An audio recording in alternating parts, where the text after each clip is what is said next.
ധീരരുമായിരിക്കുക. ഭയപ്പെടേണ്ട. അവരെ പ്രതി പരിഭ്രമിക്കുകയും വേണ്ട. എന്തെന്നാൽ നിങ്ങളുടെ ദൈവമായ കർത്താവാണ് കൂടെ വരുന്നത്. അവിടുന്ന് നിങ്ങളെ നിരാശപ്പെടുത്തുകയോ പരിത്യജിക്കുകയോ ഇല്ല. This is a promise. ഈ വാഗ്ദാനങ്ങളാണ് നമ്മുടെ ഉറപ്പ്. എന്താണ്?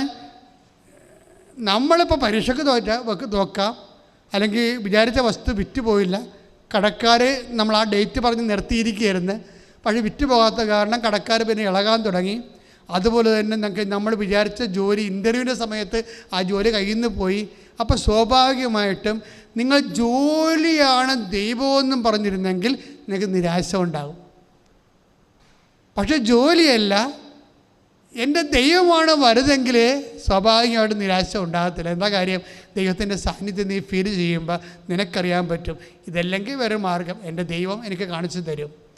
അങ്ങനെ ദൈവത്തിൻ്റെ പ്രസൻസിനെ കുറിച്ച് ഫീൽ ചെയ്യാത്ത ആൾക്കാർക്കാണ് നിരാശ ഉണ്ടാകുന്നത്. നീ 70 കൊല്ലം ക്രിസ്ത്യാനിയായിട്ട് ഇപ്പോഴും നിരാശ ഉണ്ടെങ്കിൽ ഞാൻ പറഞ്ഞ നീ വേറെ വല്ല പഠിക്കുമ്പോഴൊന്നും ഞാൻ പറയത്തുള്ളൂ. You useless chap. എന്താ കാര്യം? ഇതൊരു ആന്തരിക അഭിഷേകത്തിൻ്റെ വിഷയമാണ്. ഈ പ്രസൻസ് ആൻഡ് അനോയിൻറ്റിങ് സെയിം സബ്ജക്റ്റാണ്. ഇപ്പോൾ ദൈവം നമ്മുടെ കൂടെ വരും എന്നുള്ളത് എന്താണ്? ഞാനൊരു കാരണവശാലും നിങ്ങളെ തള്ളിക്കളയത്തില്ല. At any cost I will not abandon you. ഇത് ആദ്യം മുതലേ പറഞ്ഞിട്ടുള്ളതല്ലേ? ഉൽപ്പത്തി പുസ്തകം 9-ാം അധ്യായം 11-ാമത്തെ വാക്യം എന്താണ് പറഞ്ഞിരിക്കുന്നത്? അതൊരു വാഗ്ദാനമാണ്. പറഞ്ഞെന്താണ്? വായിച്ചോളൂ. നിങ്ങളുമായുള്ള എൻ്റെ ഉടമ്പടി ഞാൻ ഉറപ്പിക്കുന്നു. ഇനി ഒരിക്കലും വെള്ളപ്പൊക്കം കൊണ്ട് ജീവജാലങ്ങളെല്ലാം നശിക്കാൻ ഇടവരികയില്ല. കണ്ടില്ലേ? അപ്പോഴേ നമ്മളിനി എന്തെല്ലാം നമ്മുടെ കയ്യിൽ എന്തെങ്കിലും ദൈവത്തിൽ നിന്നൊക്കെ അകന്നു പോയാലും, പാപകരമായ ജീവിതത്തിൽ അകപ്പെട്ടു പോയാലും ദൈവം നശിപ്പിക്കത്തില്ല എന്ന് പറഞ്ഞൊരു വാഗ്ദാനമാണത്. ദൈവം നമ്മളെ ഫിസിക്കലായിട്ട് നശിപ്പിക്കത്തില്ല എന്നൊരു വാഗ്ദാനമുണ്ടത്. ഈ വാഗ്ദാനത്തിന് ചുവട് പിടിച്ചാണ് നിയമാവർത്തനമൊക്കെ എഴുതിയിരിക്കുന്നത്. ഇപ്പം നിയമാവർത്തനം നമ്മളത്തെ വായിച്ചു 31:6. ശക്തരും ധീരരുമായിരിക്കുവേൻ, ഭയപ്പെടേണ്ട, അവരെ പ്രതി പരിഭ്രമിക്കുകയും വേണ്ട. എന്തെന്നാൽ നിങ്ങളുടെ ദൈവമായ കർത്താവാണ് കൂടെ വരുന്നത്. അവിടുന്ന് നിങ്ങളെ നിരാശപ്പെടുത്തുകയോ പരിത്യജിക്കുകയോ ഇല്ല. അതായത് ദൈവമായ കർത്താവാണ് കൂടെ വരുന്നത്. വാഗ്ദാനത്തിൻ്റെ ഭാഗമാണത്. ഈ ഉടമ്പടിയിൽ ഒത്തിരിയേറെ മനുഷ്യരെ ദൈവത്തിൻ്റെ സാന്നിധ്യം അനുഭവിക്കുന്നവരെ ആണ് നിരാശയില്ലാതെ. ഇതാണ് ഞാൻ പറഞ്ഞത്. ദൈവത്തിൽ നമുക്ക് 2 ആനുകൂല്യം ലഭിക്കുന്നു. ഒന്ന് ഫിസിക്കൽ ഫേവേഴ്സ്, ഭൗതിക അനുഗ്രഹങ്ങളെന്ന് പറയുന്നു. രണ്ടാമത്തത് എന്താണ്? The presence of God. അത് വാഗ്ദാനത്തിൻ്റെ ഭാഗമാണ്. അതിൻ്റെ ദൈവത്തിൻ്റെ പ്രസൻസ്. ഈ ദൈവത്തിൻ്റെ പ്രസൻസ് എന്തുകൊണ്ടാണ് നമ്മൾ നിയമാവർത്തനം 31:6 നിങ്ങൾ നിരാശപ്പെടുകയില്ലെന്ന് പറയാൻ കാരണം വെച്ച് കഴിഞ്ഞാൽ ആ നിരാശയുടെ സ്പേസിൽ പ്രസൻസ് ഓഫ് ഗോഡ് ആ വ്യക്തി ഫീൽ ചെയ്യുന്ന കൊണ്ടാണ്. ദൈവത്തെ അയാൾ ഫീൽ ചെയ്യുകയാണ്. അതാണ് അയാൾ നിരാശ തോന്നാത്തത്. നമുക്ക് ദൈവത്തെ ഫീൽ ചെയ്യുന്നില്ല എന്നുണ്ടെങ്കിൽ ഓട്ടോമാറ്റിക്കായിട്ട് വെളിച്ചമില്ലെങ്കിൽ ഇരുട്ട് ഫാക്ടോ അല്ലേ? വെളിച്ചമില്ലെങ്കിൽ ഇരുട്ട് ഫാക്ടോ, ഇരുട്ട് തീർച്ചയായിട്ടും ഉണ്ടാകും. അതിൻ്റെ അർത്ഥം എന്ന് പറഞ്ഞാൽ എപ്പോഴും ഉടമ്പടി എടുക്കുന്നവർ ദൈവത്തിനെയാണ് അൾട്ടിമേറ്റ് ആവശ്യമായിട്ട് കരുതേണ്ടത്. പറഞ്ഞ മനസ്സിലായില്ലേ? ഭൗതിക ആനുകൂല്യങ്ങളൊക്കെ ഉണ്ട്. എൻ്റെ ഏറ്റവും അൾട്ടിമേറ്റ് ആവശ്യം എന്താണ്? അതുകൊണ്ടാണ് 1 യോഹന്നാൻ 5:44 അവൻ്റെ തിരുഹിതമനുസരിച്ചാണ് നമ്മൾ എന്തെങ്കിലും ചോദിച്ചാൽ നമുക്കത് ലഭിക്കുമെന്നുള്ളതാണ് അവൻ്റെ ഏറ്റവും വലിയ ഉറപ്പെന്ന് പറയുന്നത്. അവൻ്റെ അൾട്ടിമേറ്റ് അവൻ്റെ മനസ്സിലിരിപ്പ് എന്താണ്? അവൻ്റെ സാന്നിധ്യം നമ്മൾ അനുഭവിക്കണം എന്നുള്ളതാണ്. The presence of God. ശക്തനും ധീരനുമായിരിക്കാൻ വേണ്ടി പറയുമ്പോഴും ഫീൽ ചെയ്യുന്നത് എന്താണ്? ഞാൻ നിങ്ങളുടെ കൂടെ വരുമെന്നുള്ളതാണ്. ഒരു വ്യക്തി ഉടമ്പടി എടുക്കുമ്പോൾ അവന് അനുഗ്രഹം ലഭിക്കാം, ഫിസിക്കൽ ഫേവേഴ്സ്. രണ്ടാമത്തത് എന്താണ്? അത് കേൾക്കുന്ന പ്രാർത്ഥനയാണ്. കേൾക്കാത്ത പ്രാർത്ഥനയിൽ അവൻ ചോദിച്ച കാര്യം കിട്ടത്തില്ല, പക്ഷേ വേറെ എന്ത് കിട്ടും? ദൈവത്തെ കിട്ടും. ദൈവത്തെ കിട്ടുന്നില്ലെങ്കിൽ അവന് സ്വാഭാവിക നിരാശ ഉണ്ടാകും. നിരാശ ഉണ്ടാകുമെങ്കിൽ അർത്ഥം അവൻ ദൈവത്തെ കിട്ടിയിട്ടില്ലെന്ന അർത്ഥം. This is covenant. പ്രീഡിയോ കഴിഞ്ഞ ദിവസങ്ങളിൽ ഒരു സാക്ഷ്യം ഉണ്ടായത്. സാക്ഷി ഇതാണ്, അജയ് തോമസിൻ്റെ സാക്ഷ്യം. ഞാൻ ആദ്യം പറഞ്ഞില്ലേ, അജയ് തോമസിൻ്റെ സാക്ഷ്യം എന്തുകൊണ്ടാണ് വേറിട്ട ഒരു വ്യത്യസ്തമായ സാക്ഷ്യമാണെന്ന് വെച്ച് കഴിഞ്ഞാൽ, ഇവൻ അവസാനം പറയുന്ന കുറച്ച് കാര്യങ്ങളാണ്. അതിലൊന്ന്, കുറേ കാര്യങ്ങൾ ആ സാക്ഷ്യത്തിലുണ്ട്. അതിൽ ഒരെണ്ണമെന്ന് പറയണത്, ഈ വ്യക്തി IELTS തോറ്റുപോകുകയല്ല, പ്രതീക്ഷിക്കണ മാർക്ക് കിട്ടിയില്ല. ഏതാണ്ട് 6.5 ഏതാണ്ട് കിട്ടി. അല്ലെങ്കിൽ അതുകൊണ്ട് 7-8 ഉദ്ദേശിച്ചത്. 8 ആണ് സ്കോർ ഉദ്ദേശിച്ചത്. 8, 7, 7.5 സ്കോർ ഉദ്ദേശിച്ചത്. പക്ഷേ അയാൾക്ക് കിട്ടിയത് 6.5 പക്ഷേ അതല്ല, അതിൻ്റെ വല്ല റീവാലുവേഷൻ കൊടുക്കാനോ അല്ലെങ്കിൽ മറ്റു കാര്യത്തിൽ ഒന്നും പുള്ളി റെഡിയല്ല. പക്ഷേ പുള്ളി അതിനെ ആ ഒരു തൻ്റെ റിസൾട്ടിലുണ്ടായിട്ടുള്ള ഈ ഡിപ്രഷൻസ് ഇല്ലേ, ഈ ഡിപ്രഷനെ കൗൺട്രാക്ട് ചെയ്യുന്ന രീതി ഭയങ്കരമാണ്. ഇവിടെ പറയണത് എന്താ, ഇപ്പോൾ എനിക്ക് 6.5 കിട്ടുന്നത്, ഞാൻ ഇതൊന്നും അല്ല പ്രതീക്ഷിച്ചത്, എനിക്ക് നല്ല സ്കോർ ഞാൻ പ്രതീക്ഷിച്ചതാണ്, പക്ഷേ എനിക്ക് 6.5 കിട്ടിയത്. പക്ഷേ എനിക്കതിൽ വിഷമമില്ലെന്നല്ല പറയണത്. പുള്ളിക്കാരൻ പറഞ്ഞ വാക്ക് വേറെയുള്ളതാണ്. അതായത് എൻ്റെ ഹൃദയം മാതാവിൻ്റെ ഹൃദയം പോലെ ആയിപ്പോയെന്ന്. ഞാൻ ഈ വർഷത്തെ ഏറ്റവും വലിയ സാക്ഷ്യമാണത്. കാര്യം എല്ലാവരും ജോലി കിട്ടി, വീട് കിട്ടി, വിവാഹം കഴിച്ചു. കഴിഞ്ഞ ദിവസങ്ങളിലൊരു ഇന്നലെ ഒരു സാക്ഷ്യം ഉണ്ടായി. 10 കൊല്ലമായിട്ട് മക്കളില്ല കൂട്ടുകാരത്തിക്ക്. അവർ തമിഴിയൻസാണ്. പക്ഷേ ഈ വ്യക്തി ഉടമ്പടി എടുത്തപ്പോഴേ അവിടെ ആ കൂട്ടുകാരത്തിന് വയറെ കൊണ്ടുപോയി ഉടമ്പടി തൈലം വിശ്വാസ പ്രമാണം പറഞ്ഞു കൊടുത്തിട്ട് നിങ്ങളത് ചെല്ലിയിട്ട് വേണം നിങ്ങളുടെ വയറ്റിൽ തേക്കാനെന്ന് പറഞ്ഞ്. അങ്ങനെ വയറ്റിൽ തേച്ച് 1 മാസത്തിനുള്ളിൽ അവർ പ്രഗ്നൻ്റായി. ആ ഒറ്റ പ്രസവത്തിൽ 3 കുഞ്ഞുങ്ങൾ ഗർഭം ധരിച്ച്. 10 കൊല്ലമാണ് മക്കളില്ല. ആ സാക്ഷി ഇട്ടിട്ടുണ്ട് കേട്ടോ, ഈ ദിവസങ്ങളിൽ കിടക്കുന്നുണ്ടത്, അപ്പം ചെയ്തിട്ടുണ്ട്. പക്ഷേ ആ സാക്ഷ്യത്തിൻ്റെ പോക്ക് എന്താണ്?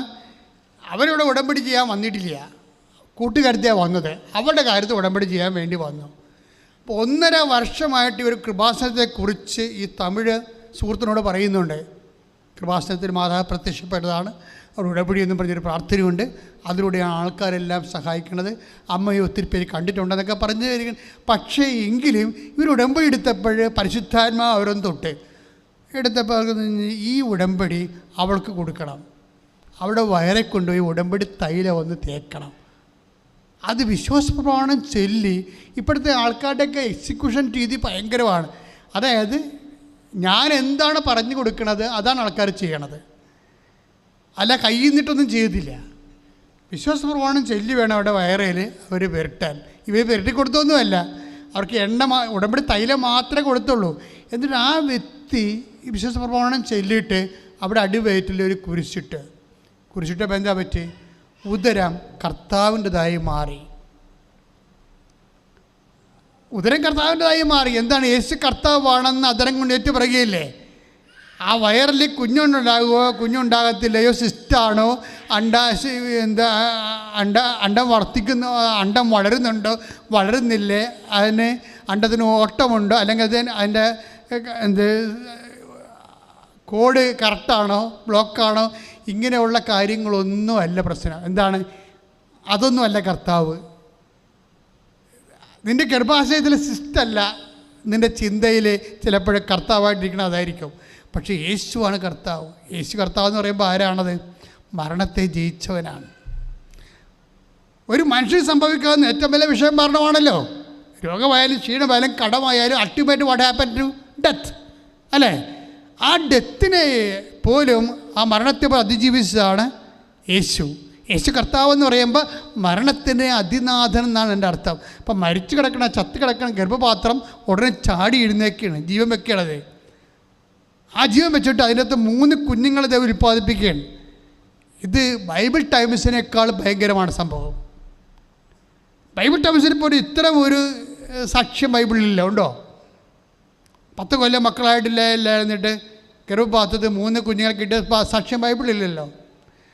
അത് ഈശോ പറഞ്ഞതാണ്. ഞാൻ എൻ്റെ പിതാവിൻ്റെ അടുക്കലേക്ക് പോകുന്നത് കൊണ്ട് ഇതിനേക്കാൾ വലിയ കാര്യങ്ങൾ നിങ്ങൾ ചെയ്യുമെന്ന് ഈശോ പറഞ്ഞത് അത് വാഗ്ദാനത്തിൻ്റെ ഭാഗമാണ്. നമുക്ക് എന്തെങ്കിലും സംഭവിക്കുന്നുണ്ടെങ്കിൽ ഓർക്ക് ദൈവപദരെ അതെല്ലാം ഈശോയുടെ വാഗ്ദാനത്തിൻ്റെ ഭാഗമാണ്. ഈ വാഗ്ദാനത്തിൻ്റെ അടിസ്ഥാനം എന്താണ്? അതാണ് യാക്കോബ് 2:5 ഞാൻ പറഞ്ഞത്. ദൈവത്തിൻ്റെ സ്നേഹമാണ്. ദൈവത്തിൻ്റെ സ്നേഹമാണ്. Receive Jesus Christ and get saved. അതാണല്ലേ ദൈവം പറയണത്. ഓരോ അനുഗ്രഹത്തിലൂടെ, ഓരോ അടയാളത്തിലൂടെ പറയുന്നത് എന്താണ്?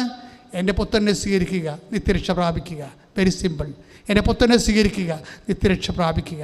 ചെറിയ അടയാളം മുതൽ വലിയ അടയാളം വരെ ആകുമ്പോൾ ശാശ്വതമായ ഭാവി ആയില്ലേ?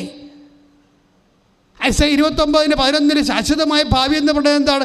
നിത്യമായ ജീവിതം കർത്താവിൻ്റെ കൂടെയല്ലേ?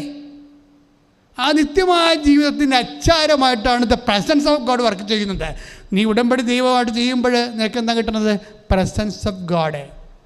കേൾക്കാത്ത പ്രാർത്ഥന, കേൾക്കുന്ന പ്രാർത്ഥനയ്ക്ക് cash and kind and blessings and physical favours by God. നമുക്കത് കിട്ടണത് അതാണ്. പക്ഷേ കേൾക്കാത്ത പ്രാർത്ഥനയ്ക്ക് എന്താണ്? നിനക്ക് നിരാശ തോന്നണില്ലെങ്കിലേ. അതാണ് അജയ് പറയണത്. എന്താ അജയ് പറയണത്? എനിക്ക് മാർക്ക് കുറഞ്ഞു പോയി, പക്ഷേ എനിക്കത് ഫീൽ ചെയ്തില്ല. അതാണ് സംഭവം. കാര്യം means he got anointing. He's anointed. കാര്യം എന്താണ്? അവൻ പ്രതീക്ഷിച്ച 8 മാർക്ക് സ്കോറ് ആ ബാൻഡ് കിട്ടിയില്ല. കിട്ടിയത് 6.5 പക്ഷേ അയാൾക്ക് 9 മാർക്ക് കിട്ടിയതിൻ്റെ ഫീലിങ്ങിലാണ് പുള്ളിക്ക് അഭിഷേകം കിട്ടിയിരിക്കുന്നത്. ഇതെന്താ കാര്യം? ഇത് പ്രസൻസ് ഓഫ് ഗോഡാണ്. പ്രസൻസ് ഓഫ് ഗോഡ് എന്ന് വെച്ചാൽ സാന്നിധ്യം. നമുക്കൊരു ഈടറിവ് സംഭവിക്കുകയും നമുക്കത് ഫീൽ ചെയ്യാതിരിക്കുകയും ചെയ്യുമ്പോൾ ഓർക്കുക, the God is with you. കർത്താവ് നിൻ്റെ കൂടെയാണെന്ന്. എന്താ കാര്യം എന്നറിയാവോ? നീ അഗ്നിയിലൂടെ നടക്കും, അഗ്നി നിന്നെ വിഴുങ്ങത്തില്ലെന്നൊരു വചനമില്ലേ? ഐസിയ വചനം. അതിന് കാരണം എന്താ? എപ്പോഴും നമ്മൾ ധ്യാനകേന്ദ്രങ്ങളിലൂടെയൊക്കെ കേൾക്കുന്നതാണ്. നീ സമുദ്രത്തിലൂടെ പോകും, സമുദ്രം നിന്നെ വിഴുങ്ങത്തില്ല. അഗ്നിയിലൂടെ നീ കടക്കും, അഗ്നി നിന്നെ വിഴുങ്ങത്തില്ല. What's the reason? അതിൻ്റെ കാരണം എന്താണെന്ന് പറയുമോ? കാരണം അവിടെ ബൈബിൾ എഴുതിയിട്ടുണ്ട്. അത് പറയത്തില്ല. അതെന്താ കാരണം? I will come with you, that is the reason, my presence. Isaiah 43:2 വായിച്ചോളൂ. സമുദ്രത്തിലൂടെ കടന്നു പോകുമ്പോൾ ഞാൻ നിന്നോട് കൂടെ ഉണ്ടായിരിക്കും. നദികൾ കടക്കുമ്പോൾ അത് നിന്നെ മുക്കിക്കളയുകയില്ല. അഗ്നിയിലൂടെ നടന്നാലും നിനക്ക് പൊള്ളലേൽക്കുകയില്ല. ജ്വാല നിന്നെ ദഹിപ്പിക്കുകയുമില്ല. കാരണം എന്താണ്? അഗ്നിയിലൂടെ നടക്കുന്നു, അഗ്നിനെ വിഴുങ്ങുന്നില്ല. നീ സമുദ്രത്തിലൂടെ പോകുന്നു, സമുദ്രം നിന്നെ വിഴുങ്ങുന്നില്ല. What's reason? I am with you. ഞാൻ നിന്റെ കൂടെയുണ്ട്. വായിച്ചോളൂ. സമുദ്രത്തിലൂടെ കടന്നു പോകുമ്പോൾ ഞാൻ നിന്നോട് കൂടെ ഉണ്ടായിരിക്കും. That's A reason. ഞാൻ നിന്നോട് കൂടെ ഉണ്ടായിരിക്കും. ഞാൻ നിങ്ങളോട് പറഞ്ഞില്ലേ, ഉടമ്പടി എടുക്കുമ്പോൾ ഒരു വ്യക്തിക്ക് ലഭിക്കുന്ന 2 ആനുകൂല്യങ്ങളാണ്. ഒന്ന് direct blessings and physical favours. അതാണ് ഒന്ന്. അത് ജോലിയായി, വീടായി, വിവാഹമായി, സൗഖ്യമായി അങ്ങനെ പോകുന്നു. ചില കാര്യങ്ങൾ കിട്ടാൻ താമസിക്കുകയോ കിട്ടാതിരിക്കുകയോ ചെയ്യുമ്പോൾ നീ ഓർക്കരുത് അത് കിട്ടിയിട്ടേ ഇല്ല എന്നല്ല ഓർക്കേണ്ടത്. അതിന് പകരം instead the presence of God is, ആ ദൈവത്തിൻ്റെ സാന്നിധ്യമാണ് അതിന് പകരം നിൻ്റെ ഹൃദയത്തിലേക്ക് ദൈവം നൽകണത്. ദൈവസാന്നിധ്യം ഈ ദൈവസാന്നിധ്യമാണ് നമ്മൾ പറഞ്ഞിരിക്കുന്നത്. ഞാൻ നിന്നെ ഒരു കാരണവശാലും, ഇപ്പം നമ്മൾ ഹെബ്രായർ 13:5 വായിക്കത്തില്ലേ? ഹെബ്രായർ 11:5 വായിച്ചേ. ഞാൻ നിന്നെ ഒരു വിധത്തിലും അവഗണിക്കുകയോ ഉപേക്ഷിക്കുകയോ ഇല്ല എന്ന് അവിടുന്ന് പറഞ്ഞിട്ടുണ്ടല്ലോ. ഓക്കെ. അതായത് ഒന്നേറ്റ് പറഞ്ഞേ, ഞാൻ നിന്നെ ഒരു വിധത്തിലും അവഗണിക്കുകയോ ഉപേക്ഷിക്കുകയോ ഇല്ല. അതായത് ഒരു വിധത്തിലും ഞാൻ നിന്നെ ഒരു വിധത്തിലോ ഒന്ന് പറഞ്ഞേ, ഞാൻ നിന്നെ ഒരു വിധത്തിലും അവഗണിക്കുകയോ ഉപേക്ഷിക്കുകയോ ഇല്ല. അങ്ങനെ ഉപേക്ഷിക്കുകയില്ല എന്ന് പറഞ്ഞാൽ അതിൻ്റെ അർത്ഥം എന്താണ്? ദൈവത്തിൻ്റെ സാന്നിധ്യം. പിന്നെ നീ എന്തിനു നിരാശപ്പെടുന്നു എന്നുള്ള അതിൻ്റെ സൂചന അതാണ്. കാര്യം ഈ വചനം, ഈ എബ്രായർ 13:5 ശരിക്കും പറഞ്ഞാൽ നിയമാവർത്തനം 31:6 ഈ റെഫറൻസ് വരണത്. അവിടെ നിരാശയെക്കുറിച്ചാണ് പറയണത്. അത് ആ വചനത്തെ നമ്മൾ ഈ നിയമാവർത്തനം 31:6 വചനത്തെ എബ്രായർ 13:5 കണക്ട് ചെയ്യുമ്പോൾ ഞാൻ നിന്നെ ഒരു വിധത്തിലും ഉപേക്ഷിക്കുകയില്ല എന്ന് പറയാൻ കാര്യം, ഉപേക്ഷിക്കുകയില്ല, പിന്നെ നീ എന്തിനും നിരാശപ്പെടണമെന്നാണ് എൻ്റെ അർത്ഥം. എന്താ കാര്യം? നമ്മൾ നിരാശയ്ക്ക് പകരം ദൈവം എന്താ തരണത്? ദ പ്രസൻസ് ഓഫ് ഗോഡ്, ദൈവത്തിൻ്റെ സാന്നിധ്യമാണ്. ഇപ്പം അജയ്ക്ക് ഉണ്ടായിരുന്ന വിഷയം എന്താ? അജയ് വിഷയം വിചാരിച്ചതിൻ്റെ ആ സ്കോർ കിട്ടിയിട്ടില്ല. പക്ഷേ പുള്ളിക്കാരൻ എന്താ പറയണത്? എനിക്കത് ഫീൽ ചെയ്തില്ല. എന്താ കാര്യം? എൻ്റെ ഹൃദയം ഇപ്പം മാതാവിൻ്റെ ഹൃദയം പോലെയായെന്ന്. മാതാവിനെക്കുറിച്ച് എത്ര നന്നായിട്ട് പറഞ്ഞിരിക്കുന്നത് ഒരു സാക്ഷ്യമാണത്. എൻ്റെ ഹൃദയം മാതാവിൻ്റെ ഹൃദയം പോലെയായി. ഉടമ്പടി എന്നിട്ട് അജയ് പറയുന്ന കാര്യം, ഉടമ്പടി എടുക്കുന്നതോടെ എല്ലാവരുടെയും ഹൃദയം മാതാവിൻ്റെ ഹൃദയം പോലെയാകും. ഉടമ്പടി എടുക്കുന്ന എല്ലാവരുടെയും ഹൃദയം. എന്നിട്ട് പിന്നെ ഇതേ മനുഷ്യൻ പറയണത് ഉടമ്പടി ഒരു അഭിഷേകമാണ്. അത് വചനത്തിൽ പറഞ്ഞ പോലെ എന്താ പറയണത്? അത് പാദത്തോളമല്ല, മുട്ടോളമല്ല, അരയോളമല്ല, അത് നമ്മളെ വിഴുങ്ങിക്കളയും, മുക്കിക്കളയും എന്നൊക്കെ. അദ്ദേഹം ആവേശം കൊണ്ട്, എന്നിട്ട് വെറുതെ ആവേശമല്ല അദ്ദേഹം പറയണത്. എനിക്ക് പണ്ട് ബൈബിൾ വായിക്കുമ്പോഴൊക്കെ ഭയങ്കര പ്രശ്നമായിരുന്നു വായിക്കാൻ. ഇപ്പോഴാണെങ്കിൽ ഈ ബൈബിളിൽ നിന്ന് കണ്ണ് മാറ്റാൻ തോന്നുന്നില്ല. എന്താണ്? അനോയിൻറ്റിങ് ആണ്, അഭിഷേകമാണത്. ചെറുപ്പക്കാർക്കൊക്കെ ഇത്ര കാലത്ത് തന്നെ അഭിഷേകം കിട്ടുമ്പോഴേ അത് നമ്മളെ ഞെട്ടിപ്പിക്കേണ്ടതാണ്. ഈ കാലഘട്ടത്തിൽ ചെറുപ്പക്കാർ 10-32 വയസ്സുള്ള പാർട്ടിക്ക് അവർക്ക് അവർ അഭിഷേകത്തോടെ കാര്യങ്ങൾ പറഞ്ഞാൽ കേൾക്കുമ്പോഴേ നമുക്ക് എന്തൊരു പ്രത്യാശയാണ് ജീവിതത്തിലുള്ളത്. അതായത് ഈ ഓരോ വിഷയത്തിലും എനിക്ക് അദ്ദേഹത്തിൻ്റെ എക്സ്പ്രഷൻസാണ്. ഉടമ്പടി എടുക്കുമ്പോഴേ നമ്മുടെ ഹൃദയം മാതാവിൻ്റെ ഹൃദയം പോലെയാകുന്നു പറഞ്ഞപ്പോൾ ഞാൻ ഉദ്ദേശിച്ചത്, അയ്യോ ഇതാണ് ഡെസ്റ്റിനേഷൻ എന്ന് ഞാൻ ഉദ്ദേശിച്ചത്. എനിക്കറിയാമായിരുന്നു ഉടമ്പടി നമ്മൾ വിചാരിക്കുന്നതിനേക്കാൾ വലുതാണെന്ന് എനിക്കറിയാമായിരുന്നു. അതായത് അത് നിത്യതയെയും അതുപോലെ തന്നെ ദൈവത്തിൻ്റെ സാന്നിധ്യത്തെയും നമ്മളെ ഉടമ്പടിയുടെ ഇവിടെ പറയണ സാക്ഷ്യങ്ങളെല്ലാം ഒരു ബിലോ 50% താഴെയുള്ള സാക്ഷ്യങ്ങളാണ്. കാര്യം എന്താ? നിനക്ക് ഇപ്പോൾ 10 വർഷമായിട്ട് മക്കളില്ല, മക്കളെ കിട്ടി. 50 വർഷമായിട്ട് ജീവിത പങ്കാളെ കിട്ടില്ല, 50ാമത്തെ വർഷം കല്യാണം കഴിച്ചു എന്നൊക്കെ പറയണത് ശരിക്കും ബൈബിളിൻ്റെ കണ്ണിലൂടെ നോക്കുമ്പോൾ ഇതൊക്കെ ഒരു മൈനർ സാക്ഷ്യങ്ങളാണ്. എന്താ കാര്യം? ബൈബിൾ നോക്കണത് ദ പ്രസൻസ് ഓഫ് ഗോഡാണ്. ഏത് ലെവൽ വരെ ദൈവത്തിൻ്റെ സാന്നിധ്യം നീ അനുഭവിച്ചോ, ഏത് ലെവൽ വരെ രോഗത്തെയോ പരാജയത്തെയോ മാതാവിൻ്റെ ഹൃദയത്തോടെ നീ അതിനെ ജയിച്ചു. ദൈവം ഒരു സമയത്ത് ഒരു കാര്യം പറഞ്ഞു, വേറൊരു സമയത്ത് അതിന് ഘടകവിരുദ്ധമായിട്ട് വേറൊരു കാര്യം പറയുമോ? ഒരിക്കലുമില്ല. ഇപ്പോൾ എന്താ പറഞ്ഞതൊക്കെ? ഐസയ 43:2 എന്താ പറഞ്ഞത്?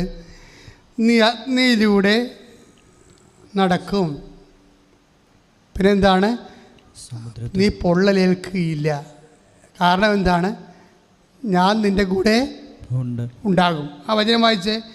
സമുദ്രത്തിലൂടെ കടന്നു പോകുമ്പോൾ ഞാൻ നിന്നോട് കൂടെ ഉണ്ടായിരിക്കും. അടുത്ത വായിച്ചേ. നദികൾ കടക്കുമ്പോൾ അത് നിന്നെ മുക്കിക്കളയുകയില്ല, അഗ്നിയിലൂടെ നടന്നാലും നിനക്ക് പൊള്ളലേൽക്കുകയില്ല. കാരണം എന്താണ്? ഞാൻ നിൻ്റെ കൂടെ ഉണ്ടായിരിക്കും. അപ്പോൾ ഈ അഗ്നിയിലൂടെ പോവുകയാണെങ്കിൽ ശരി, കർത്താവ് കൂടെ ഉണ്ടാവും. ഇത് നിങ്ങളെപ്പോഴും മനസ്സിലാക്കണം. ക്യാൻസറാണ്, 4ാം സ്റ്റേജാണെന്ന് പറഞ്ഞിട്ട് കർത്താവ് കൂടെ ഇല്ലെന്ന് പറയരുത്. ജപ്തി നടപടി വരാൻ പോകുന്നു, വീടിൻ്റെ വാതിൽക്കൽ കൊണ്ട് ഒട്ടിച്ച് വന്നു, ഞങ്ങളുടെ പ്രാർത്ഥന കേട്ടില്ല, ഞാൻ അഗ്നിയിലൂടെ പോവുകയാണ്, കർത്താവ് കൂടെ ഇല്ലെന്ന് പറയരുത്.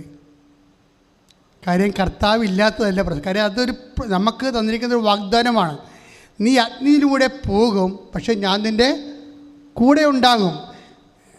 അതായത് ഞാൻ എപ്പോഴും ഓർക്കുവേ, ഇവിടെ കർത്താവ് അഗ്നിയിലൂടെ, ഇപ്പം ഞാൻ തന്നെ കുറേ അഗ്നിയിലൂടെ പോയിട്ടുള്ള ആളാണ്. ആ സമയത്തൊക്കെ കർത്താവിൻ്റെ കൂടെയുണ്ട്.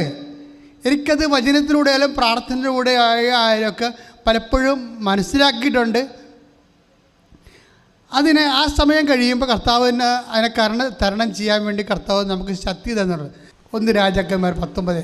അതായത് അഗ്നി ഉണ്ടായിരുന്ന സമയം അഗ്നിയിൽ കർത്താവ് ഇല്ലാഞ്ഞെന്നും പറഞ്ഞൊരു വചനമുണ്ട്. ഇത് തമ്മിൽ യോജിക്കണില്ല. 1 രാജാക്കന്മാർ 19:12. അത് വായിച്ചേ, എന്താ വായിച്ച? ഭൂകമ്പത്തിന് ശേഷം അഗ്നി ഉണ്ടായി. ഭൂകമ്പത്തിന് ശേഷം അഗ്നി ഉണ്ടായി. അഗ്നിയിലും കർത്താവില്ലായിരുന്നു. അഗ്നിയിലും കർത്താവില്ലായിരുന്നു. എന്താ പ്രോബ്ലം വെച്ച് കഴിഞ്ഞാലേ, അഗ്നിയിൽ കർത്താവില്ലെന്ന് പറയേണ്ട കാര്യമില്ലല്ലോ. അഗ്നിയിൽ കർത്താവ് ഉണ്ടെന്നല്ലോ. അഗ്നിയിൽ കർത്താവുണ്ട്. ഈ മനുഷ്യന് ആ സമയത്ത് ഫീൽ ചെയ്യുന്നില്ല. അതാണ് പ്രശ്നം.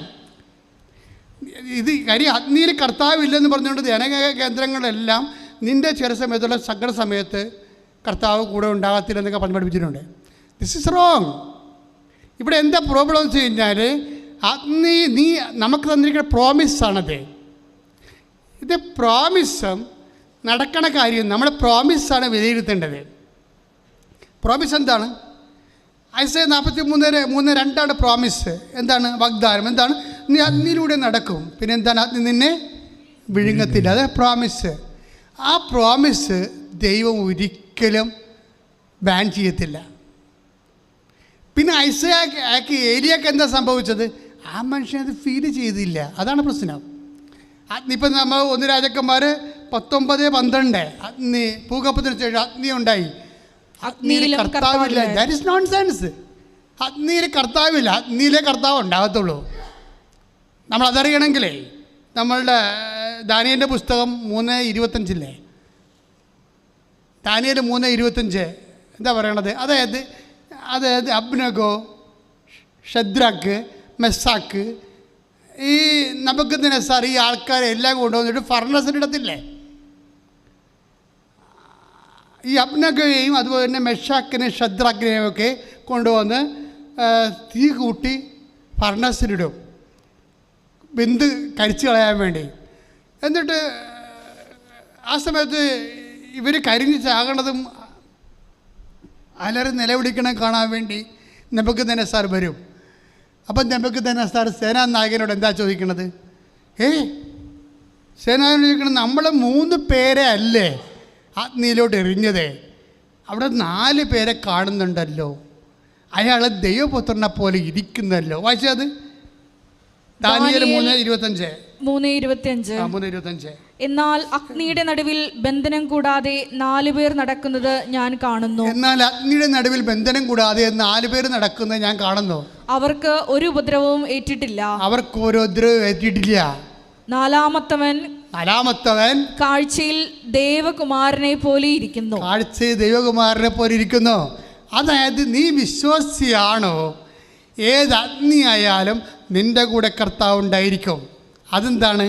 അത് ഐസയ 43:2 വാഗ്ദാനമാണ്, പ്രോമിസാണ്. നീ അഗ്നിയിലൂടെ നടക്കും, അഗ്നി നിന്നെ വിഴുങ്ങത്തില്ലെന്ന് പറയും. അപ്പോൾ പിന്നെ എന്താ ഏലിയാക്ക് എന്നാ സംഭവിച്ചത്? ഏലിയ അഗ്നിയിൽ കർത്താവിലെന്ന് പറയാൻ എന്താ? He was not in a position to experience the anointing and the presence of God. Presence of God experience ചെയ്യുക എന്നുള്ളത് ദൈവം അനുവദിച്ചു കൊടുക്കേണ്ട കാര്യമാണ്. അതൊരു പ്രധാനപ്പെട്ട വിഷയമാണ്. ഈ മനുഷ്യൻ ബാലൻ്റെ പ്രവാചകന്മാരൊക്കെ കൊന്ന് യെസബേൽ ആ മനുഷ്യൻ്റെ ജീവന് വേണ്ടി വേട്ടയാടി ഓടിച്ച് പേടി വെച്ച് വന്ന് ഇവിടെ ഹൊറേബിലെ കർമ്മലിൽ നിൽക്കുകയും ആ സമയത്ത് he's not feeling the presence of God. അതായത് നമ്മൾ ഒരിക്കൽ പ്രസൻസ് ഓഫ് ഗോഡ്, ദൈവത്തിൻ്റെ സാന്നിധ്യം, നമ്മൾ അതിനെക്കുറിച്ച് ആസ്പയർ ചെയ്യണം.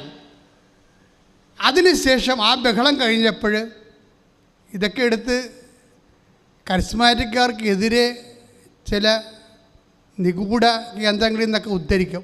എന്താ പറയണത്? ഭൂകമ്പത്തിൽ കർത്താവില്ലായിരുന്നു. പിന്നെ എവിടെയുള്ളത്? ഭൂകമ്പത്തിന് ശേഷം അഗ്നി വന്ന്, അഗ്നി കർത്താവില്ല. ബഹളത്തിലൊന്നും കർത്താവില്ല. അതിനുശേഷം മൃദുസ്വരം വന്നു, അവിടെ കർത്താവ് വന്നു. യോഗ എടുക്കുമ്പോൾ കർത്താവ് എന്നായി പറയണേ. എന്ത് പിശാച് എന്ത് സുന്ദരമായിട്ട് രീതിയിൽ സഭയുടെ ഈ പഠനങ്ങളുള്ള ആൾക്കാരെ പോലും വഴിതിരിക്കുന്നുണ്ട്. ഇതൊന്നും അല്ല അവിടുത്തെ വിഷയം. കരിസ്മാറ്റിക്കാർക്കിടെ പാര വെക്കാൻ വേണ്ടി കർത്താവിൻ്റെ വചനം ഉപയോഗിക്കരുത്. കാര്യം അതൊക്കെ ജീവിത അനുഭവങ്ങൾ അവിടെ പറയണത്. ആ ജീവിതത്തിൻ്റെ ഏത് അനുഭവമായാലും അത് തീയെപ്പോലെ പൊള്ളുന്നതായാലും വെള്ളത്തുപോലെ മുക്കുന്നതായാലും നിൻ്റെ ദൈവത്തിൻ്റെ സാന്നിധ്യം ഉണ്ടാവും. പിന്നെ ചില സമയത്ത് ആ സാന്നിധ്യം അനുഭവിക്കാൻ നിനക്ക് അയാൾ ഇപ്പം അതിന് ശേഷം അയാളുടെ ആദ്യത്തെ പരവേശവും ബഹളവും വെകിളിയും കിതപ്പലും ആ മനുഷ്യൻ എന്താ പറയണ ദൈവത്തോട്, ഞാൻ മാത്രമേ അവശേഷിച്ചിട്ടുള്ളെന്ന്, ഞാൻ മാത്രമേ അവശേഷിച്ചിട്ടുള്ളൂ, ബാക്കി എല്ലാവരും ചത്തുപോയി, ഞാൻ മാത്രമേ അവശേഷിച്ചിട്ടുള്ളൂ.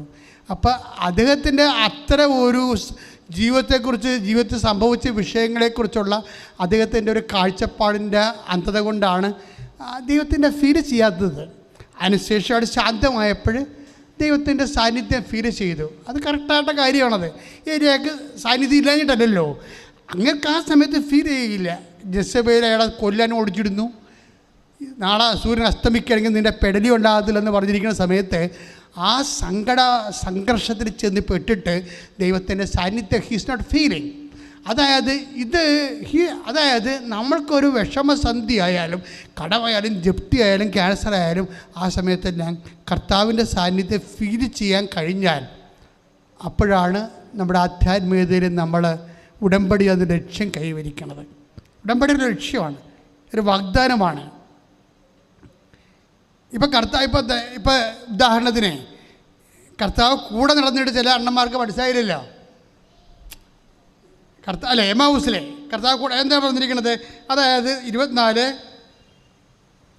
24:16 ലുക്കാൻ്റെ സുവിശേഷം, ലുക്ക 24:16 ശ്രദ്ധിക്കട്ടെ. തിരിച്ചറിയാൻ കഴിയാത്ത വിധം അവരുടെ കണ്ണുകൾ മൂടപ്പെട്ടു. അതാണ് സംഭവം. ലേലിയക്ക് സംഭവിച്ചത് അതാണ്. അതായത് കർത്താവുണ്ട്, പക്ഷെ അങ്ങേരുടെ സംഘർഷവും ജെസിബേലിനുള്ള പേടിയും എല്ലാം കൊണ്ടും പുള്ളിക്കാരന് വിശപ്പും എല്ലാ പ്രശ്നങ്ങളും വന്നിട്ട് he is not in a position to experience the presence of God. കർത്താവിൻ്റെ പ്രസൻസ് ഫീൽ ചെയ്യാൻ അദ്ദേഹത്തിന് ഒരു പൊസിഷനല്ല. പക്ഷേ ഇത് നമുക്ക് ബോധപൂർവ്വം ഇതൊരു ധാരണയുടെ പ്രശ്നമാണ്. ഇങ്ങനെയുള്ള സംഘർഷമായ സമയത്തും കർത്താവ് എൻ്റെ കൂടെ ഉണ്ടാകും എന്നുള്ളത് പ്രോമിസിൻ്റെ ഭാഗമാണ്. പ്രോമിസ്. നീ ജയിലിലാണെങ്കിൽ പോലും ഓർക്കുക കർത്താവ് നിൻ്റെ കൂടെ ഉണ്ടെന്നാണ്. അഗ്നിയിലൂടെ നടന്നാലും അതെല്ലാം ഐസയ 43:2 പ്രോമിസാണ്, വാഗ്ദാനമാണ്. ദൈവം വാഗ്ദാനങ്ങൾ വിശ്വസ്തനാണ്. അവരെങ്ങനെ വാക്ക് പാലിക്കാതിരിക്കാൻ പറ്റും? പിന്നെ അഗ്നി ഇല്ലെന്ന് പറഞ്ഞാൽ എങ്ങനെയാണ്? അഗ്നിയിലുണ്ടെന്നുള്ള ദൈവത്തിൻ്റെ വാഗ്ദാനമല്ലേ? നിൻ്റെ കടത്തിൽ, നിൻ്റെ രോഗത്തിൽ, നിന്നെ തള്ളിപ്പറച്ചിൽ, നിൻ്റെ കേസിൽ, നിൻ്റെ പരാജയങ്ങളിൽ, എല്ലാ അഗ്നി അനുഭവങ്ങളിലും കർത്താവ് നിൻ്റെ കൂടെ ഉണ്ട്. That's the part of the promise. അത് നമ്മുടെ വാഗ്ദാനത്തിൻ്റെ ഭാഗമാണത്. അപ്പോൾ കർത്താവ് ആ വാക്കിൽ തന്നെ അവസാനം വരെ ഉറച്ചു നിൽക്കും. അവനിൽ അതാണ് നമ്മുടെ വിശ്വസ്തയുടെ കാരണമല്ലേ. ഹെബ്രായർ 10:23 നമ്മോട് വാഗ്ദാനം ചെയ്തിരിക്കുന്നവൻ വിശ്വസ്തനാകയാൽ നമ്മുടെ പ്രത്യാശ ഏറ്റുപറയുന്നതിൽ നാം സ്ഥിരതയുള്ളവരായിരിക്കണം. മനസ്സിലായില്ലേ? അപ്പം നമ്മോട് വാഗ്ദാനം ചെയ്തിരിക്കുന്നവൻ ആരാണെന്നാ പറഞ്ഞത്? വിശ്വസ്തനാണ്. അതാണ് സംഭവം. അപ്പം നമ്മോട് വാഗ്ദാനം ചെയ്തിരിക്കുന്നത് എന്താണ്? നീ അഗ്നിയിലൂടെ നടക്കും, ആദ്യം നിന്നെ പൊള്ളിക്കത്തില്ലെന്നാണ് പറഞ്ഞത്. അത് വാഗ്ദാനമാണത്. നമ്മൾ വാഗ്ദാനം ചെയ്തിരിക്കുകയാണ്. ഐസയ 43:2 അവൻ ആരാണെന്നാണ് ഹെബ്രായർ 10:23 പറയണത്? അവൻ വിശ്വസ്തനാണ്. അതുകൊണ്ട് എന്താണ്? അവനിലുള്ള പ്രത്യാശ. വായിച്ചോളൂ. വിശ്വസ്തനാകയാൽ നമ്മുടെ പ്രത്യാശ ഏറ്റുപറയുന്നതിൽ നാം സ്ഥിരതയുള്ളവരായിരിക്കണം. ഈ സമയത്ത്, അതായത് വേദനയുടെ സമയത്ത്, അഗ്നി പൊള്ളുന്ന പോലെ അനുഭവങ്ങളുള്ള സമയത്ത്, കടങ്ങളുടെ സമയത്ത്, എന്തെങ്കിലും നഷ്ടപ്പെടുന്ന സമയത്തൊക്കെ എന്ത് ചെയ്യണം? പ്രത്യാശ ഏറ്റുപറയുന്നതിൽ നമ്മൾ സ്ഥിരതയുള്ളവരായിരിക്കണം. അല്ലാതെ സന്തോഷ സമയത്ത് പ്രാർത്ഥിക്കുകയും സങ്കടം വരുമ്പോൾ മറികടന്ന് ഉറങ്ങുകയും അല്ലെങ്കിൽ സ്മോളടിക്കുകയും അല്ലെങ്കിൽ പ്രാർത്ഥന നടത്താതിരിക്കുകയും ചെയ്യുന്നില്ല. അതാണ് സ്ഥിരതയുടെ പ്രശ്നമുണ്ട്. ഹെബ്രായർ 10:23 പ്രധാനപ്പെട്ട വചനമാണ്. എന്താ കാര്യം? വാഗ്ദാനം ചെയ്തിട്ടുണ്ട്. എന്താ പറഞ്ഞിരിക്കുന്നത്? ഐസയ 43:2 അഗ്നിയിലൂടെ നടക്കും, അഗ്നി പൊള്ളത്തില്ല. അത് വാഗ്ദാനമാണ്. ആ വാഗ്ദാനം ചെയ്തിരിക്കുന്നവൻ ആരാണെന്നാണ് പറയണത്? നമ്മൾ വാഗ്ദാനം ചെയ്തിരിക്കുന്നവൻ ആരാണെന്നാണ് പറഞ്ഞിരിക്കുന്നത്? ഹെബ്രായർ 10:23 വിശ്വസ്തനാണ്. അതുകൊണ്ട് നമ്മളെന്താണ് ചെയ്യേണ്ടത്? ദൈവം വിശ്വസ്തനാണ്. അഗ്നിയിലൂടെ നടന്നാലും നമ്മൾ പൊള്ളിക്കാത്ത അവൻ്റെ സാന്നിധ്യം നമ്മുടെ കൂടെ ഉണ്ടാകും. അവൻ വിശ്വസ്തനാണ്. Then what we should do? നമ്മളെന്താ ചെയ്യേണ്ടത്? നമ്മൾ ചെയ്യേണ്ടത് അവനുള്ള പ്രത്യാശ നമ്മൾ വായിച്ചോളൂ. ഏറ്റുപറയുന്നതിൽ സ്ഥിരതയുള്ളവരായിരിക്കണം. അപ്പോൾ ഇടയ്ക്ക് അതായത് സ്ഥിരത എന്നുള്ള വാക്കാണ് ഉപയോഗിക്കണത്. പ്രത്യാശ ഏറ്റുപറയണം. സങ്കട സമയത്തായാലും പ്രത്യാശ ഏറ്റുപറയണം. കർത്താവേ, still I am believing, still I am hope, still I trust in U.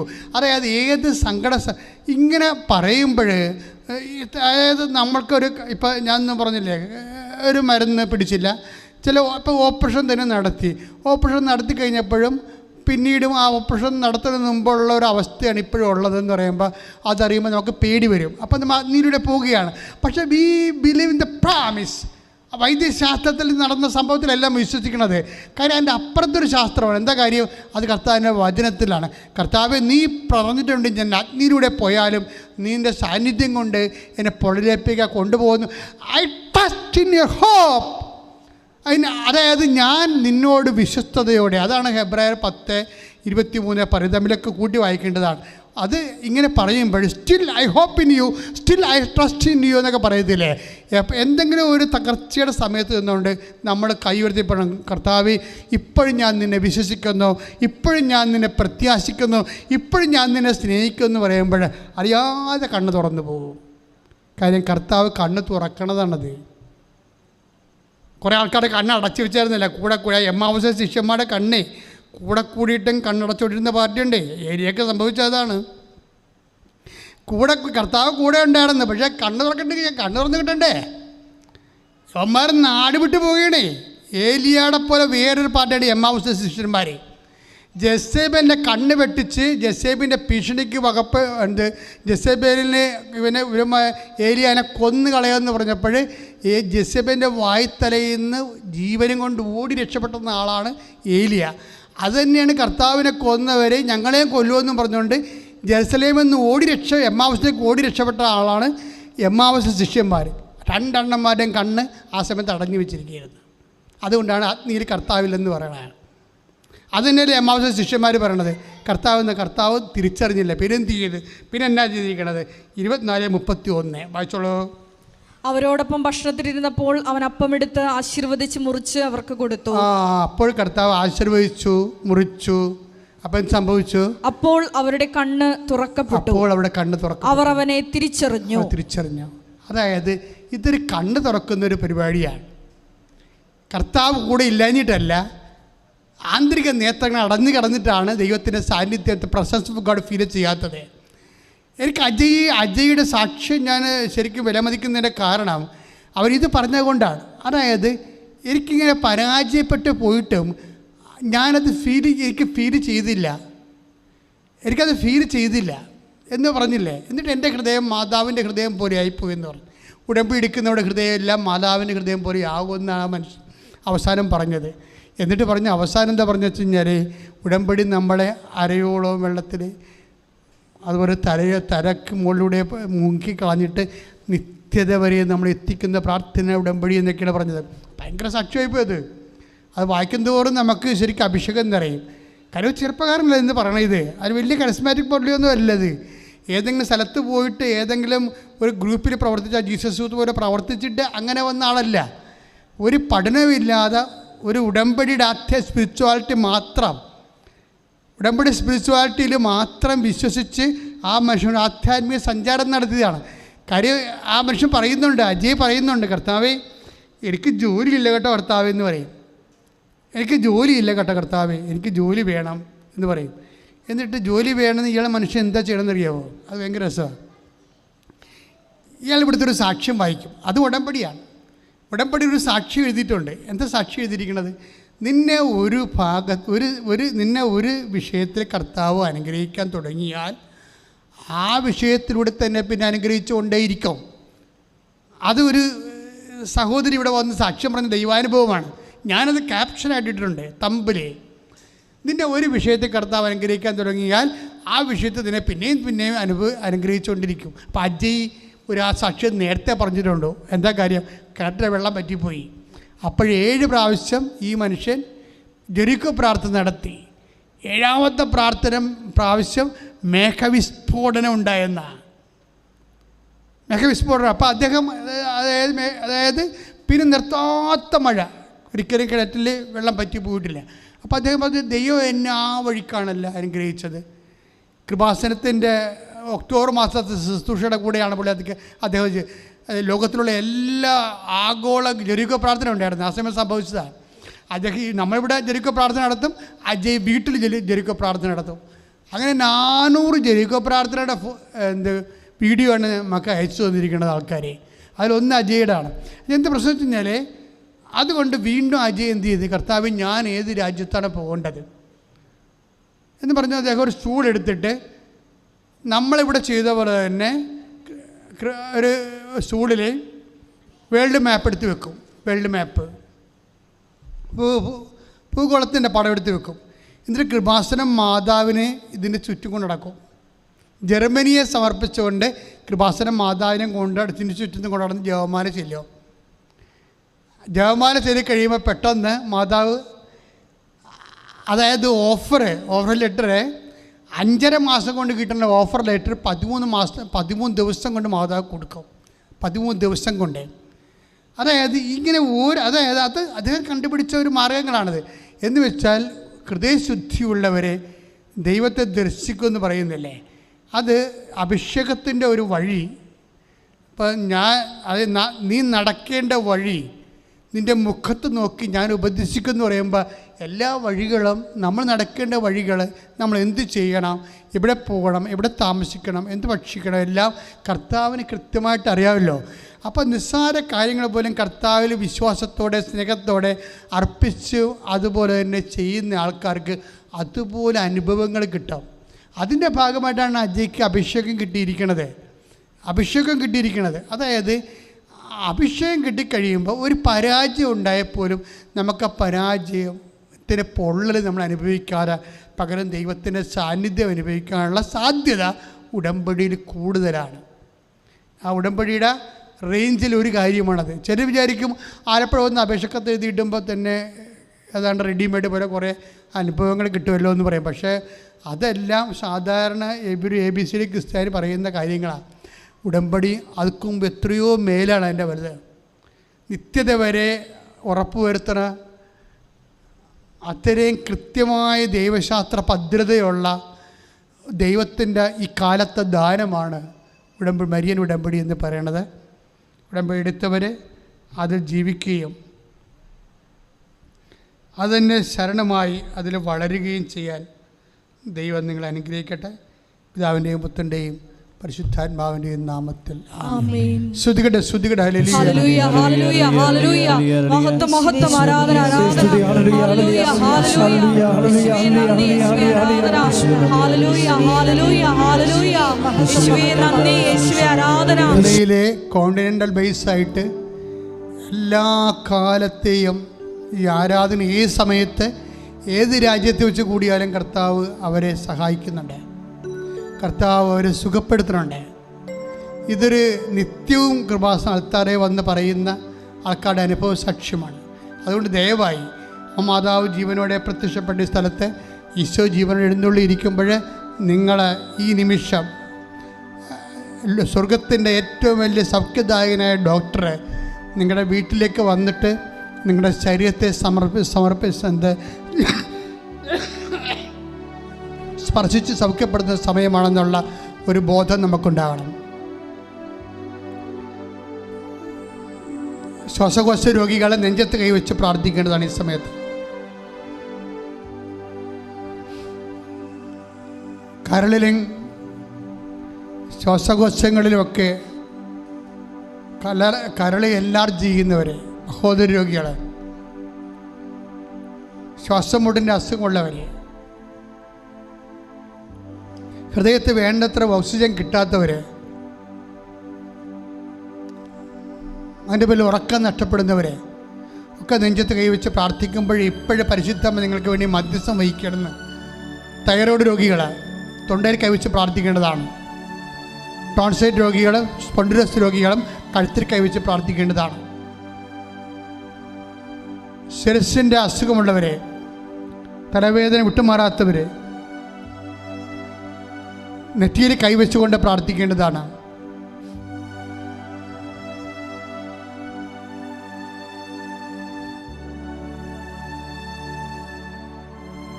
ഉദര രോഗികൾ ഉദരത്തെ കൈവച്ച് പ്രാർത്ഥിക്കണം. പാങ്ക്രിയാസ് രോഗികൾ നടുവിൽ നെഞ്ചും കൂടിൻ്റെ അവിടെ കൈവച്ച് പ്രാർത്ഥിക്കേണ്ടത്, താഴെ കൈവച്ച് പ്രാർത്ഥിക്കേണ്ടതാണ്. ഗർഭാശയത്തിൽ സിസ്റ്റുള്ളവരെ, മക്കളില്ലാത്തവരൊക്കെ അടിവയറ്റ് കൈവച്ച് പ്രാർത്ഥിക്കേണ്ടതാണ്. എവിടെയെല്ലാം രോഗമുണ്ടോ അവിടെയെല്ലാം കൈവച്ച് പ്രാർത്ഥിക്കുക. എപ്പോഴും ജീവനോടെ കൃപാസനത്തിൽ പ്രത്യക്ഷപ്പെട്ട് ദുരന്തമുണ്ടാകാൻ നമ്മൾ പ്രാർത്ഥിക്കണമെന്ന് ആവശ്യപ്പെട്ട പരിശുദ്ധയുടെ പ്രത്യക്ഷീകരണത്തെ അനുസ്മരിച്ചുകൊണ്ട് ജീവനോടെ ജ്വലിച്ചു എഴുന്നള്ളി നിൽക്കുന്ന ദിവ്യകാരുണ്യത്തിൻ്റെ തിരുസന്നിധിയിൽ ഈ ലോകത്തുള്ള മുഴുവൻ രോഗങ്ങൾ, ആരെല്ലാം ഈ ഓൺലൈനിൽ പ്രാർത്ഥന കൂടുന്നുണ്ടോ അവിടെ വീട്ടിലുള്ള മുഴുവൻ രോഗങ്ങളെ, നിങ്ങളുടെ രോഗങ്ങൾ മാത്രമല്ല, ആരെല്ലാം രോഗസൗഖ്യത്തിനായി നിങ്ങളോട് യാചിച്ച് പ്രാർത്ഥിച്ചിട്ടുണ്ടോ, ആരെല്ലാം ഞങ്ങൾക്ക് വേണ്ടി പ്രാർത്ഥിക്കണമെന്ന് ആവശ്യപ്പെട്ടു അവരെല്ലാം ഓർക്കുക. അടിപ്പിടർ പോലെ വൈദാഖാല പോലെ ദൈവികമായ ശക്തി നിങ്ങളുടെയൊക്കെ ആവശ്യിക്കുന്ന വലിയ സമയമാണ്. കർത്താവെ, ഞാൻ പ്രാർത്ഥിക്കുന്നു. കർത്താവെ, നിൻ്റെ വിശുദ്ധ പൗരോഹിത്യത്തെ ഇപ്പോൾ മഹത്വപ്പെടുത്തണമേ. കർത്താവെ, സഭയിലുള്ള നിന്റെ സാന്നിധ്യം പ്രകടമാക്കണമേ. അമ്മേ, പരിശുദ്ധമ്മ, ദേവമാതാവേ, ആരെല്ലാം ശരീരത്തിൽ കൈവച്ച് പ്രാർത്ഥിക്കുന്നുണ്ടോ, അസ്ഥികളിൽ അസ്ഥിക്കുഴകളിൽ രക്തഞരമ്പുകളിൽ ശരീരകോശങ്ങളെല്ലാം കർത്താവ് രക്തം നിറയട്ടെ. എൻ്റെ കർത്താവിന് ഉന്നതമായി നാമത്തിൽ ആന്തരിക അവയവങ്ങൾ കർത്താവ്, മൾട്ടി ഓർഗൻസിന് പോലും കർത്താവ് രോഗം വന്നിട്ടുള്ളവരെ അങ്ങ് സ്പർശിക്കണേ പ്രാർത്ഥിക്കുന്നത്. ഉള്ളംകാൽ ഉച്ചുവരെ കർത്താവിൻ്റെ രക്തം നിറയട്ടെ. ഉള്ളംകാൽ ഉച്ചുവരെ കർത്താവിൻ്റെ രക്തം നിറയട്ടെ. എൻ്റെ കർത്താവിന് ഉന്നതമായ നാമത്തിൽ സഭയുടെ അധികാരത്തിൽ കുരിശിൻ്റെ അടയാളത്തിൽ ദൈവശക്തി കൃപാസ്ഥാനത്താറെ ജീവനോടെ പ്രത്യക്ഷയുടെ പരിശുദ്ധയുടെ മധ്യസ്ഥ ജോലിയില്ലാത്തവരെ പ്രാർത്ഥിക്കാൻ പോകുന്ന വിഷയങ്ങളാണ്. നിങ്ങൾ ഉടമ്പടി വെച്ചിരിക്കുന്ന ഓരോ വിഷയങ്ങളിപ്പോൾ ഓർക്കേണ്ടതാണ്. ജോലി നഷ്ടപ്പെടാൻ പോകുന്നവരെ, നഷ്ടപ്പെട്ടവരെ, ജോലി അന്വേഷിക്കുന്നവരെ, ഓരോ പരീക്ഷകൾ എഴുതാൻ പോകുന്നവർ, എഴുതിക്കഴിഞ്ഞവർ, റിസൾട്ട് പ്രതീക്ഷിക്കുന്നവരെ എല്ലാവരെയും അച്ഛൻ ഓർത്ത് പ്രാർത്ഥിക്കുന്നു. പ്രൈവറ്റ് പാർട്ടിലൊക്കെ രോഗങ്ങളുള്ളവരെ, മാരക രോഗങ്ങളുള്ളവരെ കർത്താവ് സുഖപ്പെടുന്ന സന്ദേശമുണ്ട്. ഇടത് കാൽമുട്ടിനെ സ്റ്റൂളേ ഇരിക്കുകയാണ്, അനങ്ങാൻ പാടില്ല. പ്രാഥമികമായ കാര്യങ്ങൾ ചെയ്യാൻ പോലും ഇരിക്കേണ്ടി വരുന്നു, എഴുന്നേക്കാൻ പറ്റുന്നില്ല. അങ്ങനെയുള്ള വ്യക്തിയെ, സ്ത്രീയെ, സഹോദരിയെ കാണിക്കുന്നത് അധികം വയസ്സൊന്നുമില്ല, 10-37 വയസ്സ് പോലും ഇല്ല. ആ വ്യക്തിയെ കർത്താവ് സൗഖ്യപ്പെടുത്തിക്കൊണ്ടിരിക്കുന്ന കർത്താവ് ഈ നിമിഷം കർത്താവിൻ്റെ തിരുസന്നിധിയിലെ വലിയ ദൈവകൃപ അമ്മ ജീവനോടെ നമുക്ക് വേണ്ടി മധ്യസ്ഥം വഹിക്കുന്ന സമയത്ത് നടുവലിന് വേദനയുള്ളവർ നടുവലിൽ സ്പർശിച്ച് പ്രാർത്ഥിക്കേണ്ടതാണ്. കിഡ്നി വേദനക്കാർ അവിടെ തന്നെ കൈവച്ച് പ്രാർത്ഥിക്കേണ്ടതാണ്. കർത്താവെ, മക്കൾ പഠിക്കാത്തവരുണ്ടെങ്കിൽ അവരെ സമർപ്പിച്ച് പ്രാർത്ഥിക്കുക. തെറ്റായ പ്രണയബന്ധങ്ങൾ അകപ്പെട്ടവരെ സമർപ്പിച്ച് പ്രാർത്ഥിക്കുക. അതുപോലെ തന്നെ കുടുംബത്തിൽ സമാധാനമില്ലാത്തൊരു കേസുകൾ അകപ്പെട്ടവരെ, കേസിലകപ്പെട്ടവരെ, അതിർത്തി തർക്കങ്ങളുള്ളവരെ സമർപ്പിച്ച് പ്രാർത്ഥിക്കുക. പല വൈരാഗ്യങ്ങളും ഭീഷണിയിൽ അകപ്പെട്ടിട്ട് മനസ്സമാധാനം നഷ്ടപ്പെട്ടവർ ഇപ്പോൾ പരിശുദ്ധ ദേവമാതാവിനെ ഞാൻ സമർപ്പിച്ച് പ്രാർത്ഥിക്കുന്നു. വിദേശ രാജ്യങ്ങളിൽ പോകാൻ ആഗ്രഹിക്കുന്നവർ, അതിനുവേണ്ടിയുള്ള പ്രോസസ്സിംഗ് നടക്കുന്നവർ, തിരിച്ചു വരാൻ ആഗ്രഹിക്കുന്നവർ എല്ലാവരെയും സമർപ്പിച്ച് പ്രാർത്ഥിക്കുന്നു.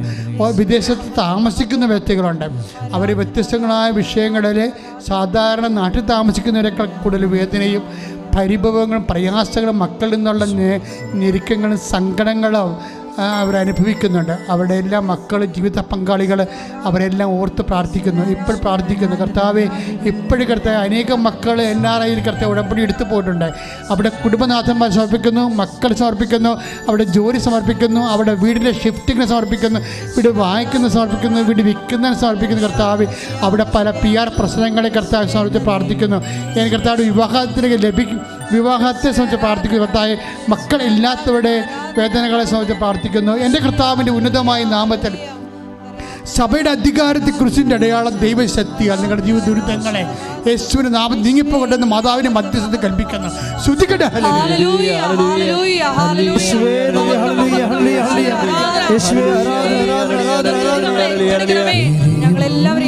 പിന്നെ കൃപാസന ആൾക്കാരെ ജീവനോടെ പ്രത്യക്ഷപ്പെട്ട് ദുരന്തമുണ്ടാകാൻ പോകുന്ന പ്രാർത്ഥിക്കണമെന്ന് ആരാധനമറ്റേ പറഞ്ഞ ദൈവ ആവശ്യത്തിൻ്റെ അടിസ്ഥാനത്തിലാണ് നിങ്ങൾ ഈ അൾത്താറയിൽ നിങ്ങൾക്ക് വേണ്ടി പ്രാർത്ഥിക്കുന്നത്.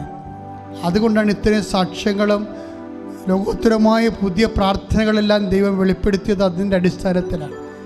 അതുകൊണ്ട് തന്നെ നിങ്ങളുടെ ആരാധന മുട്ടേ നിന്ന് കൈകൾ കൂപ്പിക്കൊണ്ടാണ് കൂരേണ്ടത്. എന്തുമാത്രം വിശ്വസിക്കുന്നു, എന്തുമാത്രം സമർപ്പിക്കുന്നു, എന്തുമാത്രം ആശ്രയിക്കുന്നുവോ അതിന് ആനുപാതികമായിട്ടായിരിക്കും നിങ്ങൾക്ക് അനുഭവങ്ങൾ ഉണ്ടാകണം. കർത്താവേ, എന്നെ കൂടി സാക്ഷിയാക്കണമെന്ന് പ്രാർത്ഥിക്കണം. എൻ്റെ കുടുംബത്തെ കൂടി കർത്താവ് നീ സാക്ഷിയാക്കണമെന്ന് പ്രാർത്ഥിക്കണം. കർത്താവ് പലതരത്തിലുള്ള അതായത് കമ്പോളങ്ങൾ നടത്തുന്നവർ, വ്യാപാര വ്യവസായങ്ങൾ നടത്തുന്നവർ, കമ്പനി പൊളിഞ്ഞു പോകുന്നവർ, പൂട്ടിപ്പോകാൻ പോകുന്നവർ, അങ്ങനെ വ്യത്യസ്തങ്ങളായ സങ്കടങ്ങൾ അനുഭവിക്കുന്നവരെല്ലാം ഇപ്പോഴും ആരാധനയും ഞങ്ങൾ സമർപ്പിച്ചു കൊണ്ടിരിക്കുകയാണ്. മാതാവ് ആ വിഷയം ഏറ്റെടുത്ത് ഈശോ കൊടുക്കണ വലിയ സ്വർഗീയ നിമിഷങ്ങളാണ്. എല്ലാ വിഷയങ്ങളും നിൻ്റെ ആഗ്രഹങ്ങൾ, നിൻ്റെക്ക് ഒരു എറ്റും പിടിയും കിട്ടാത്ത എന്ത് ചെയ്യണമെന്ന് അറിയാൻ പറ്റാത്ത കുഴങ്ങുന്ന അവസ്ഥയാണെങ്കിൽ ആ കുഴങ്ങുന്ന മാനസിക അവസ്ഥ, എന്ത് ചെയ്യണമെന്ന് അറിയാൻ പറ്റാത്ത അവസ്ഥ, എവിടെ തുടങ്ങണം, എങ്ങോട്ട് പോകണം എന്ന് തിരിയാൻ പറ്റാത്തൊരവസ്ഥ ഉണ്ടെങ്കിൽ കർത്താവ് എനിക്കൊരു പിടിയും കിട്ടില്ല, ഞാൻ എന്താണ് ചെയ്യേണ്ടതെന്ന് ചോദിച്ചുകൊണ്ട് അവസ്ഥ വിശദീകരിച്ചുകൊണ്ട് ആരാധനയിൽ പങ്കെടുക്കണം. ശ്രദ്ധിക്കട്ടെ, ശ്രദ്ധിക്കട്ടെ, ശ്രദ്ധിക്കട്ടെ.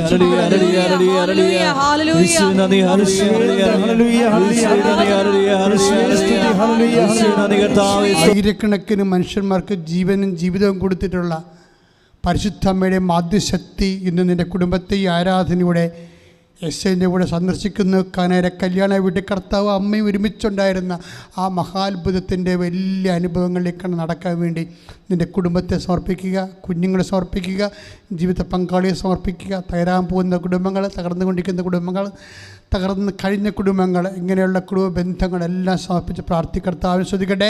കർത്താവ്, ഞാൻ കർത്താവ് എല്ലാ കുടുംബങ്ങളെയും സമർപ്പിച്ച് പ്രാർത്ഥിക്കുന്നു. കർത്താവ്, ഇപ്പോൾ കണ്ണുനീരോടുകൂടി അങ്ങനെ ദൃശ്യനെ പ്രാർത്ഥിച്ചെടുക്കുന്ന കുടുംബങ്ങളുടെ മേൽ കർത്താവിൻ്റെ വലിയ ശക്തി കർത്താവ് ആൾക്കാരെ വന്ന് സാക്ഷ്യം പറയാൻ വേണ്ടി മാത്രം ഇന്നത്തെ ദിവസം അനുസ്മരണീയ അനുഭവം അഭിഷേകമാകാൻ യേശുവിന്റെ കൃപ തീരട്ടെ. ശ്രദ്ധിക്കട്ടെ.